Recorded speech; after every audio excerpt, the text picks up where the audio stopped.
Greetings, kindred. Today is July 27th in the year 2023. I hope you all had a nice Thanksgiving. I was out of town for a while, so I'm back now. I'm going to continue with our audio study of the book of Ezekiel. This study was written by Pastor Lancelot Knight of the former King's Chapel, and he wrote this back in the year 2000, so it's quite old. And so I may need to update a couple of things here and there. But for the most part, I think it gives a good sound representation of what's going on with the book of Ezekiel. And last time we finished up with chapter 29. So today we're going to begin with chapter 30. So let's get started. In chapter 29, Yahweh declared in a twofold prophecy that Egypt would be one, reduced to, and two, always remain a base nation. Why? Because Pharaoh had an ego the size of the Great Pyramids and decided he could deliver Israel out of her 40-year captivity, which Yahweh said would happen. Just who does Pharaoh think he is, anyway? He found out what happens when a nation conspires against the plan of Yahweh. Zedekiah, the last king of Judah, who approached and conspired with Pharaoh, found out too, didn't he? All of his sons were killed right before his eyes, and then those eyes were put out, and in darkness he was taken to Babylon, where he died. Hopefully, with his eyes closed, he could now see the great sin he committed in rejecting and disobeying Yahweh and turning to pitiful Pharaoh for help. Hopefully. We have seen many times, and so we should have learned well in this book of strengthening, that Yahweh recompenses both nations and individuals according to their ways and their deeds, i.e., justly, because he is loving, fair, and just to all. The reason judgments are brought upon nations and individuals is for one reason, so that they shall know that he is the mighty Yahweh. And so we see those words and are constantly reminded of his loving purpose following each judgment, lest we are overwhelmed by the flesh manifestations and fall prey to the idea that Yahweh is mean and cruel instead of loving and kind. We are not to worry about what happens to the flesh and who or what can kill it, for it is but a temporary vessel anyway. Yeshua said to fear him who can kill your soul. That would be Almighty Yahweh. Matthew 10, verse 28. And fear not them which shall kill the body, but are not able to kill the soul, but rather fear him which is able to destroy both soul and body in hell. In our last study, we saw that Yahweh delivered Egypt into the hands of his servant, King Nebuchadnezzar, who would break the pride of Egypt's power and take the spoils of her enormous wealth and resources as compensation for his great service against the city of Tyre. All this we have seen in history. But once again, we need to always keep in mind that the types and the events that happen in his story are physical end samples of the way things are going to be spiritually in the final generation. It is, as Yeshua Messiah said in Mark 13:23, quote, "Behold, I have foretold you all things," unquote. And it is through his direct words and those he spoke through the prophets, along with the end samples that he has given us, that we have been foretold. All we have to do is read his word and understand it. We have now come to chapter 30, which at first glance will seem somewhat like a repetition of chapter 29, except for one very major difference, which is given to us in verse 3. Let's begin. Ezekiel 30, verse 1. The word of Yahweh came again unto me, saying, verse 2, Son of man, prophesy and say, Thus saith Yahweh, Howl ye, woe worth the day. Whenever we read the strong saying, "Thus saith Yahweh," it is to alert the strengthened in the word to the importance of what follows. Ezekiel was to give this a prophecy, for it concerns the day of Yahweh. Next verse. Yahweh told him to howl, wail, say, "Woe be to that day," say, "Warning, warning, Will Robinson." And it will certainly be a time of woe, for what follows shall happen during the time of the woe trumps. Here's how Dr. Moffat translates verses 2 and 3. Ezekiel 30, verse 2. "Son of man, utter this prophetic word from Yahweh the Eternal. Wail aloud, woe for the day. For the day draws nigh, and the Eternal's day draws nigh, a day of doom for the nations." Moffat.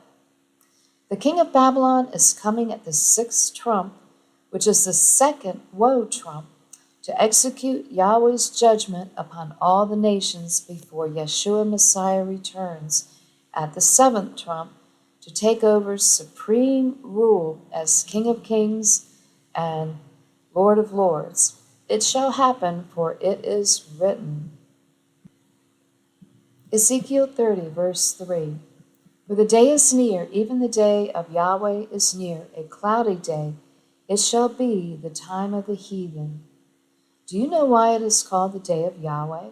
Well, for one thing, it will be on that day that every knee shall bow to Debar Yahweh, Yeshua Messiah, and the fulfillment of the phrase that we have read so often will be complete, and that is that everyone and every nation shall know that the I Am is Yahweh.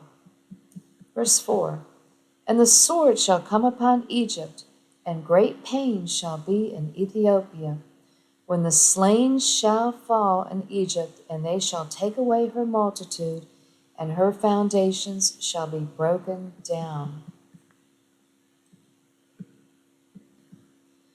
The worldwide judgment of the heathen nations begins with Egypt, the historical symbol and chief of the Gentile nations. Interesting enough, Egypt not only made a covenant to protect Israel against the king of Babylon of old, she made a peace pact in these last days at the Camp David peace accord too. Soon afterwards, her leader, Anwar Sadat, was brutally assassinated during a public display of her arms, i.e., her military troops. Notes, Ethiopia was allied with Egypt.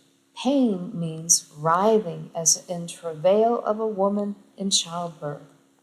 Verse 5, "Ethiopia and Libya and Lydia and all the mingled people and Chub and the men of the land that is in league shall fall with them by the sword." All of the Gentile nations, many with the same names today, are going to face the final king of Babylon. Always remember that the final onslaught by the king of Babylon described in the book of Revelation is a spiritual battle for the souls of men.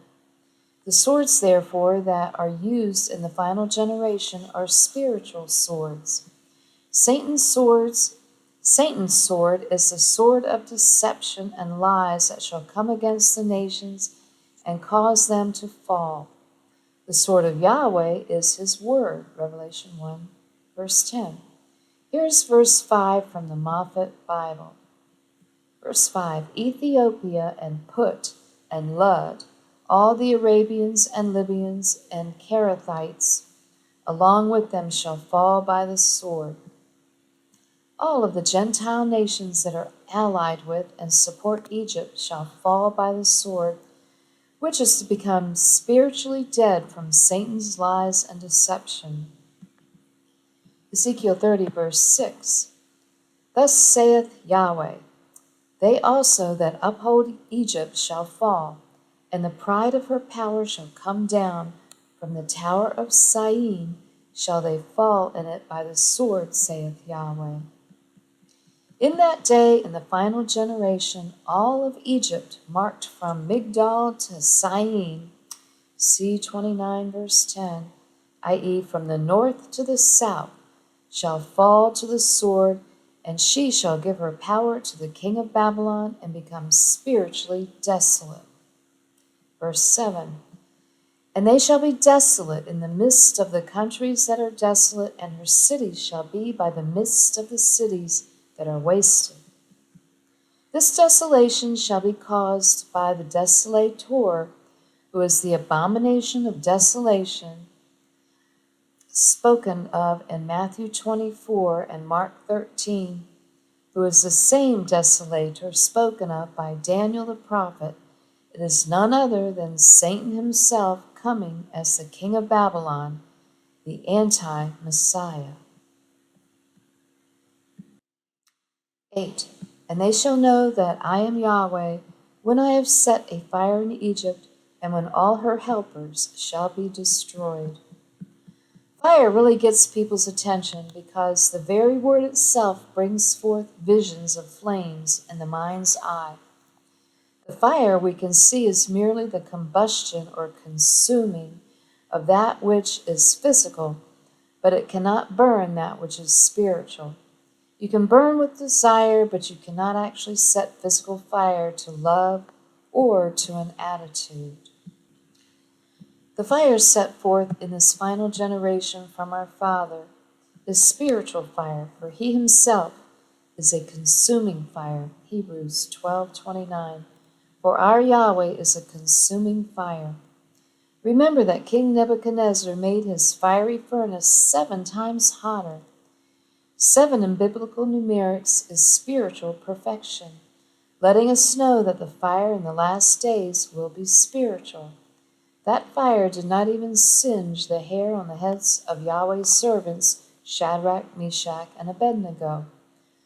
But that spiritual fire will spiritually consume those who do not have spiritual gospel armor, Ephesians 6, on to protect them. So the fire is coming, spiritually speaking, and here is Yeshua telling us so. Luke 12:49. I am come to send fire on the earth, and what will I if it be already kindled? In fact, the fire is already kindled, for Messiah's ministers of fire, his elect, are here. And the fire-breathing dragon is no match for them, because they wield the sword of Yahweh. Hebrews 1 verse 7, quote, and the angels, he saith, who maketh his angels spirits and his ministers a flame of fire. Ezekiel 30 verse 9. In that day shall messengers go forth from me in ships to make the careless Ethiopians afraid, and great pain shall come upon them as in the day of Egypt, for lo, it cometh. Yahweh makes known his plan through his servants, his messengers, but most will not take heed in the final generation. Messenger, Malach, Hebrew 43:97, from an unused root meaning to dispatch as a deputy, a messenger specifically of Yahweh, i.e., an angel, also a prophet, priest, or teacher. Ambassador, angel, king, messenger. Okay, I'm going to stop here for a minute and just take note of this word Malach. It can mean a person, like a prophet, or a minister or teacher, or it can mean a spiritual being, like an angel. So we really have to look at it in context and consider what this word Malach is really referring to. Okay, let's continue. A ship is any vehicle that carries the messenger or the message of the messenger. One can sail the waves of the sea or the waves of the air, airwaves. Okay, and I want to stop again here because in the very first chapter, we saw that Ezekiel was visited by one who was actually in a highly polished bronze flying ship. Remember that? If not, go back to chapter 1, listen again. Okay, let's continue. Ezekiel let's see, where are we? Verse 10. Thus saith Yahweh, I will also make the multitude of Egypt to cease by the hand of Nebuchadnezzar, king of Babylon. Is the king of Babylon of the book of Revelation? It is the king of Babylon of the book of Revelation, who will make spiritually desolate the multitude population of Egypt. Ezekiel 30, verse 11. And he and his people with him, the terrible of the nations, shall be brought to destroy the land, and they shall draw their swords against Egypt and fill the land with the slain. Hopefully by now you are able to read this verse in the prophetic sense that Yahweh had Ezekiel write it. Verse 12. And I will make the rivers dry and sell the land into the hand of the wicked, and I will make the land waste and all that is therein by the hand of strangers. I, Yahweh, have spoken it. The wicked and the strangers are the locust army that comes with the king of Babylon in Revelation. Verse 13. Thus saith Yahweh, I will also destroy the idols, and I will cause their images to cease out of Noph. And there shall be no more a prince of the land of Egypt, and I will put a fear in the land of Egypt. Now we get to the reason for the judgment of the people of the nations. It is because of their idolatry in the following after other, and their following. Let me say that again. It is because of their idolatry in following after other gods and religions that judgment comes upon them. Noph is Memphis, the capital of Middle Egypt and stronghold of idols. Verse 14. And I will make Pathros desolate, and will set fire in Zoan, and will execute judgment in No. Verse 15. And I will pour my fury upon Sin, the strength of Egypt, and I will cut off the multitude of No. You can look up all these names in a good Bible dictionary and see them on a map. The point that is being made is that all of Egypt, from the Golan Heights, which is Zoan, to Sinai or Sin, to Aswan, this fury will be poured out, which fury is the wrath of Yahweh. Ezekiel 30, verse 16. And I will set fire in Egypt. Sin shall have great pain, and No shall be rent asunder, and Noph shall have distresses daily. Messiah said in Luke 21, verse 25, that there will be distress of nations in these last days, and so it has begun, and so it shall increase daily. Verse 17, the young men of Aven and of Pi Beseth shall fall by the sword, and these cities shall go into captivity. Aven means vanity or nothingness, and it refers to the Egyptian city of On, called Heliopolis in Greek, where stood the temple of the sun, called Beth Shemesh, in Jeremiah 43, verse 13. Pi Beseth, or Bubastis, in Lower Egypt, was notorious for her goddess worship, Coptic Pasht, and there remain granite stones of the once magnificent temple built to her honor. Idolatry, idolatry, and it continues to this very day. Yes, judgment is order for the nations. Verse 18. At Tahaphanes, let me see if I can pronounce that better. Tahaphanes. Also, the day shall be darkened when I shall break there the yokes of Egypt, and the pomp of her strength shall cease in her.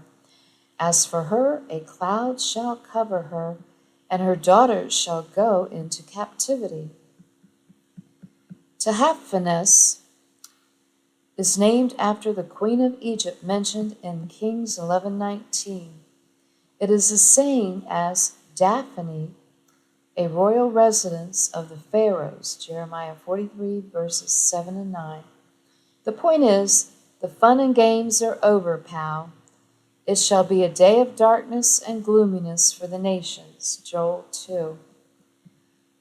Yahweh, not man, will use the king of Babylon to break the yokes of the heathen nations, and they shall be taken spiritually captive. Verse 19. Thus I will execute judgments in Egypt, and they shall know that I am Yahweh. Again, why will Egypt, symbolic of the Gentile nations, receive her judgments? So that they shall know that I am Yahweh. Ezekiel 30, verse 20. And it came to pass in the 11th year, in the first month, in the 7th day of the month, that the word of Yahweh came unto me, saying, okay, watchmen should take notice that this is about 4 months before the fall of Jerusalem. Verse 21, Son of man, I have broken the arm of Pharaoh, king of Egypt, and lo, it shall not be bound up to be healed, to put a roller to bind it, to make it strong to hold the sword. It was Yahweh himself who broke the sword arm of Pharaoh, i.e., his might as a superpower, because he attempted to relieve the siege of Jerusalem against Yahweh's plan when he formed an alliance with the king of Zedekiah of Judah. Verse 22, Therefore, thus saith Yahweh, Behold, I am against Pharaoh, king of Egypt, and will break his arms, the strong and that which was broken, and I will cause the sword to fall out of his hand. Now he shall have the other, i.e., both arms, broken by the soon coming king of Babylon, and he shall be completely powerless before him. Ezekiel 30, verse 23.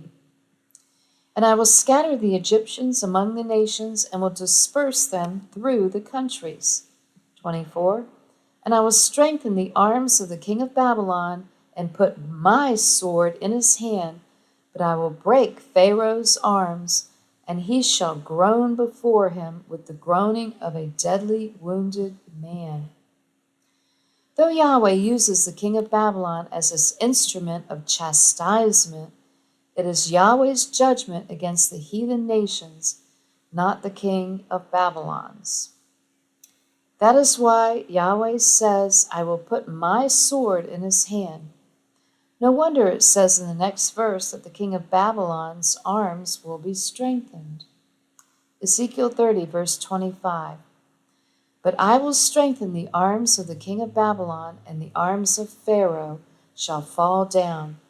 And they shall know that I am Yahweh when I shall put my sword into the hand of the king of Babylon, and he shall stretch it out on the land of Egypt.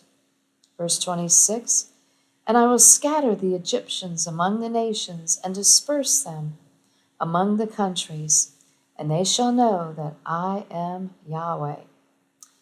We have read these words, they shall know that I am Yahweh, dozens of times already in this book of strengthening, even 4 times in this chapter alone. So let there be no doubt whatsoever. At that day, even the day of the Lord, verse 3, which is near at hand, all Egyptians and all her allies, meaning all heathen nations, from the pharaohs of old to the people who inhabit the land today, will know one thing for sure. In the words of Adonai Yahweh, they shall know that I am Yahweh. Okay, this concludes today's audio study. We finished chapter 30, so next time we'll open and begin with chapter 31. Until then, may Yahweh richly bless you. Yahweh bless.